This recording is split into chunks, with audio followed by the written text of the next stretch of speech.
చాటున పిందెను చూస్తా, సోకు తీగల్లో పండును కోస్తా, నువ్వొస్తే కప్పిస్తా ముద్దుల ముంతమ్మో.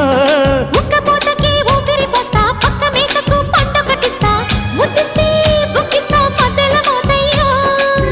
ఓలమ్మో పుకారులు షికారుగా రావమ్మో, ఎదలు ఏడెక్కిస్తే ఎట్టాబులమ్మో. ఊరయ్యో బజారులో మజాలకి రానయ్యో, పగలే పక్కెక్కిస్తే తంటాలేవయ్యో. మిట్టిల మీదున్న మిస్సమ్మయ్య సంటే వడ్డీలతో పాటు ఒళ్ళోకి వస్తుంటే పొగ